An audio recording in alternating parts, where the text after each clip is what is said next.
जैसे बरगद के विशाल वृक्ष की कोडिंग उसके छोटे से बीज में होती है, ठीक उसी प्रकार आपके जीवन के अनंत जन्मों की कोडिंग आपकी आत्मा में होती है। जैसे बरगद के विशाल वृक्ष का बोझ बीज के अंदर या ऊपर होता है, ठीक उसी प्रकार से आपके अनंत जन्मों के कर्मों का बोझ आपकी आत्मा पर होता है।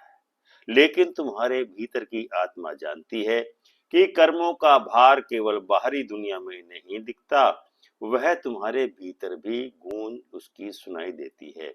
वह थकान जो तुम्हारे शब्दों में नहीं दिखती, दरअसल वह 100 जन्मों की यात्रा की थकान है। वह बेचैनी जो कभी कभी बिना किसी कारण के उठती है, वह उन्हीं अधूरे कर्मों की पुकार है जो आज तक खत्म नहीं हुए हैं। लेकिन अब सवाल यह है कि क्या पिछले 100 जन्मों के कर्मों का बंधन एक पल में, एक क्षण में, एक एहसास में, एक प्रार्थना में खत्म हो सकते हैं? इसका उत्तर भारतीय वाङ्मय में हाँ में है। लेकिन इसका उत्तर सिर्फ हाँ नहीं है, इसका उत्तर भीतर की एक ऐसी यात्रा है जो है कि जिसमें किसी मंत्र को पढ़ने की आवश्यकता नहीं है।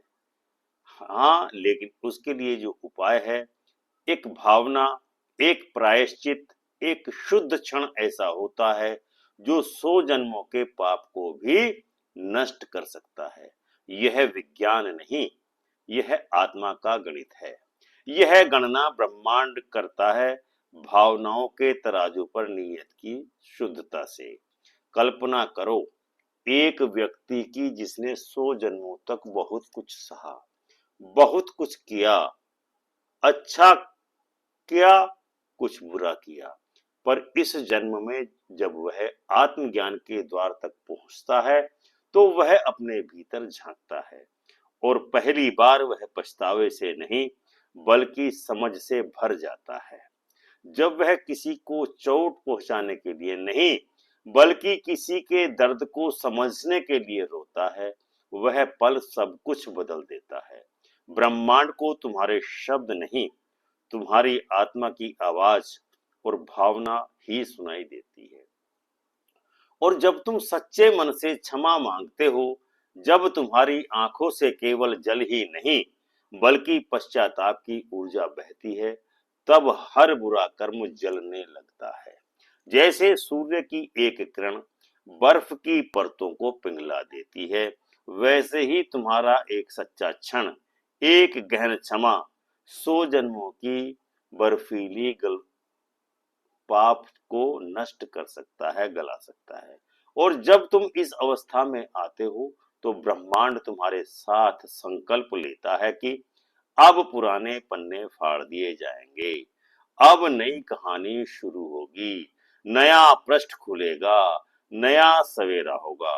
अब सोचो उस क्षण को जब तुम अपने भीतर के सारे द्वार खोल देते हो, जहां ना तो भय है, ना अपराध बोध, ना पछतावा, केवल एक निर्विकार स्वीकृति। जब तुम अपने आप से यह कहने लगते हो कि मैंने जो किया वह उस समय की मेरी समझ थी, अब मैं जानता हूं, अब मैं बदल चुका हूं, यही आत्म स्वीकृति की आवश्यकता है, अवस्था है। यही वह आग है जिसमें तुम्हारा अतीत जलता है और राख बनकर उड़ जाता है।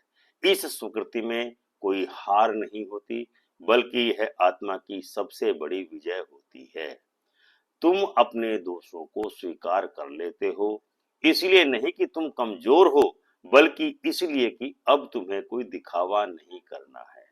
यही सच्ची शक्ति है। और जब तुम अपने सत्य के साथ खड़े हो जाते हो बिना किसी मुखौटे के, तब यह बदलाव आता है।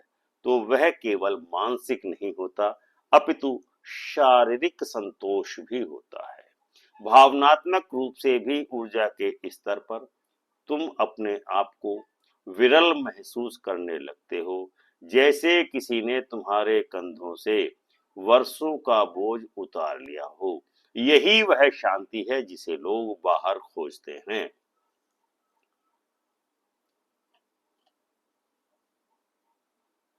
लेकिन असल में वह भीतर से ही उगती है। इस अवस्था में तुम्हारा हर कर्म, हर विचार एक नया बीज बन जाता है। अब तुम वैसा कुछ नहीं कर सकते जो दूसरों को दुख दे, क्योंकि तुम्हारा भीतर अब संवेदनशील हो गया है।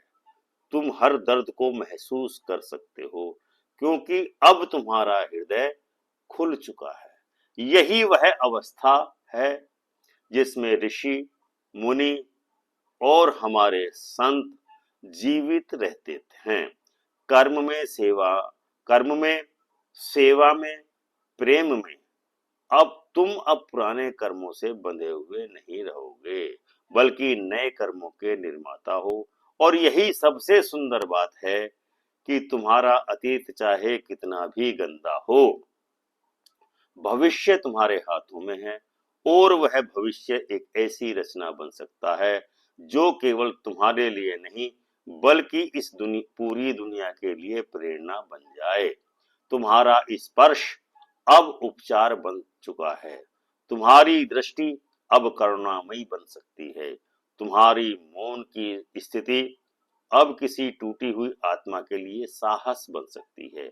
यही वह अवस्था है जब एक व्यक्ति साधारण नहीं रहता, वह एक जीवंत मंदिर बन जाता है जहां हर कोई शांति खोजने आता है। अब सोचो कि अगर पूरी दुनिया में सिर्फ 1000 लोग भी इस अवस्था में जीने लगे, तो यह धरती स्वर्ग क्यों नहीं बन सकती।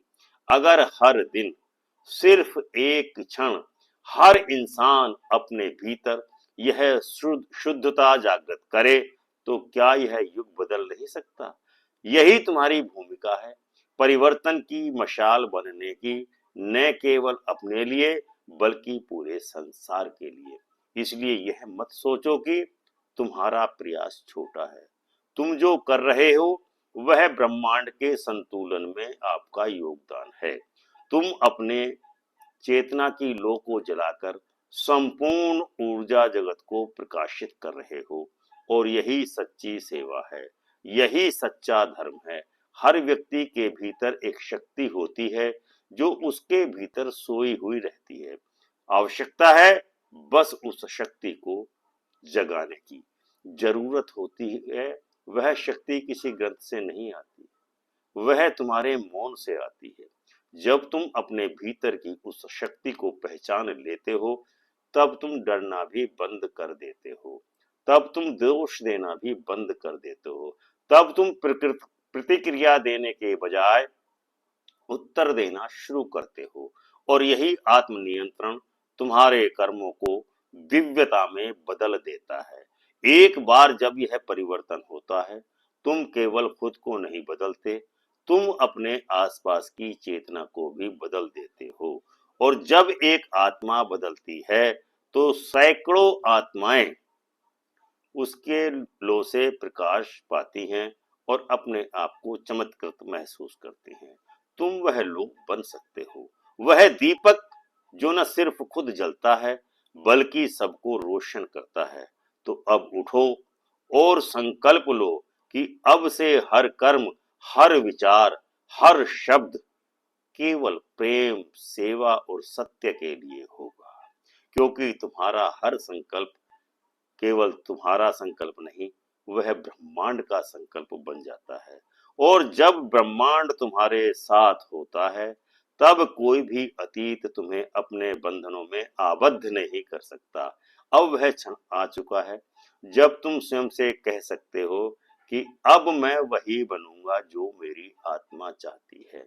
मैं प्रकाश बनूंगा, कोई पथ नहीं बनूंगा, अपने पथ को नहीं भूलूंगा। मैं प्रेम बनूंगा, द्वेष नहीं पालूंगा।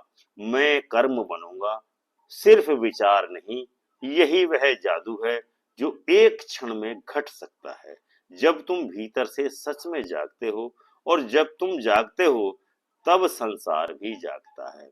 अंतिम भाग में और जोड़ा जाएगा यदि आवश्यक हो। अब जब तुम इस जागरूकता के स्तर पर पहुंच चुके हो, तो यह आवश्यक हो जाता है कि तुम इस ऊर्जा को स्थायित्व प्रदान करो। वह क्षणभंगुर अनुभव जो तुम्हें कुछ देर के लिए दिव्यता का आभास देता है, उसे निरंतरता देने के लिए तुम्हें अभ्यास करना होगा। जैसे एक दीपक को निरंतर जलने के लिए तेल की आवश्यकता होती है, वैसे ही तुम्हारी आत्मा को प्रज्वलित होने के रहने निरंतरता प्रज्वलित रहने के लिए प्रेम, सेवा और आत्मनिरीक्षण की सतत भावना होनी चाहिए। हर सुबह जागो, यह मत सोचो कि आज तुम्हारे कर्मों से किसका जीवन सुंदर बन सकता है, यही आपको नित्य प्रति सोचना है। जब तुम किसी के चेहरे पर मुस्कान ला सकते हो, तब तुम किसी की पीड़ा को बांट सकते हो। तब तुम केवल इंसान नहीं रहते, तुम ब्रह्मांड की करुणा के वाहक बन जाते हो। कभी कभी जीवन तुम्हें उन रास्तों पर ले जाता है जो तुम्हारे मन चाहे नहीं होते, लेकिन वे तुम्हारे लिए उपयुक्त होते हैं। तुम सोचते हो कि यह गलती थी, लेकिन वह दरअसल तुम्हारे पुराने कर्मों का निवारण था। और जब तुम इस प्रक्रिया को समझ जाते हो, तब तुम प्रतिरोध करना छोड़ देते हो, तब तुम समर्पण करना शुरू करते हो।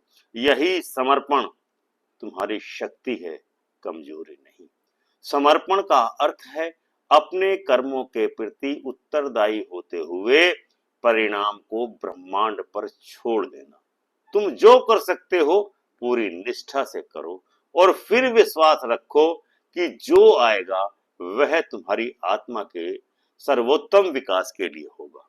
अब सोचो, अगर तुम हर शाम को दिन भर की समीक्षा करो, अपने आप से पूछो, क्या आज मेरे कर्म प्रेम से प्रेरित थे, तो हर दिन तुम्हारा गुरु बन जाएगा।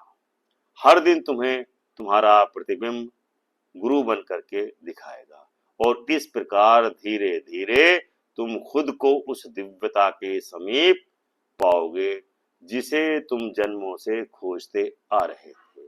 तुम्हारे आसपास की दुनिया अब भी वही होगी, लोग भी वही होंगे, परिस्थितियां भी वही होंगी, लेकिन आपकी दृष्टि बदल जाएगी।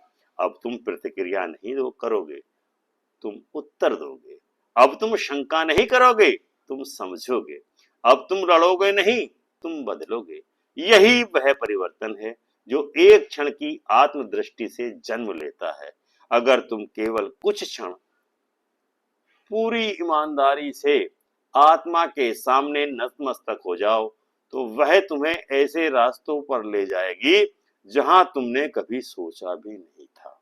तुम सही लोगों से मिलोगे, सही समय पर सही निर्णय लोगे। सबसे पहले तुम्हारा जीवन एक प्रेरणा बन जाएगा।